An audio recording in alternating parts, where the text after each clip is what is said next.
बाबासाहेबांना कोणी एका जातीसाठी केलं नाही। बाबासाहेब जेव्हा संविधान लिहित होते, पंजाबराव देशमुख बाबासाहेबांपाशी आले की बाबासाहेब मराठा लोकांसाठी काहीतरी संविधानामध्ये टाका म्हणून बाबासाहेबांना मांग करण्यासाठी पंजाबराव देशमुख आले। बाबासाहेब पंजाबरावांना बोलले की पंजाबराव बसून बसून माझे पाय दुखत आहे, मी जरा फेरफटका मारून येतो, मी जे लिहिले हे संविधानावर तुम्ही नजर टाका। पंजाबराव देशमुख संविधान वाचत होते, बाबासाहेब गेले, जे जे लिहिलं ते पन्ने वाचले। जेव्हा वाचलं तेव्हा पंजाबराव देशमुखांच्या डोळ्यात पाणी आलं।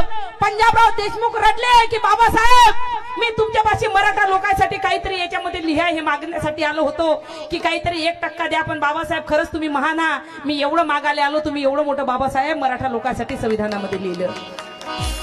कारण बाबासाहेबांनी एका जातीसाठी केलं नाही। बाबासाहेब जेव्हा जिवंत होते तेव्हा आम्ही म्हणतो आम्हाला आरक्षण मिळते, मराठा लोकांना सुद्धा आरक्षण मिळालं पाहिजे, आम्ही ह्या मताची लोक आहोत।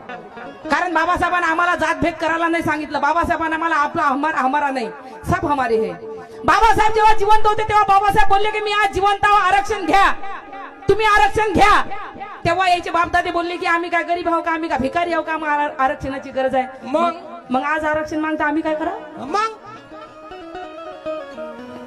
मग तेव्हा तुम्हाला बाबासाहेब म्हणे आरक्षण घ्या, तुमचे बापदादा म्हणे तुमच्या बापदाद्यानं करणी केली तुमची शकून राहिली, आता इथं आम्ही काय करा, आम्ही म्हणतो मराठा लोकांना आरक्षण मिळालं पाहिजे। सर्वप्रथम जर मराठा लोक आरक्षणासाठी निघत असेल आम्ही तुमच्या पाठीमागे उभे आहोत, आम्हाला वाटते की तुम्हाला आरक्षण मिळालं पाहिजे। बाबासाहेब बोलले जेव्हा तुम्हाला आरक्षणाची गरज पडेल तेव्हा मी नसेल, आणि आज ते खरंच झालं।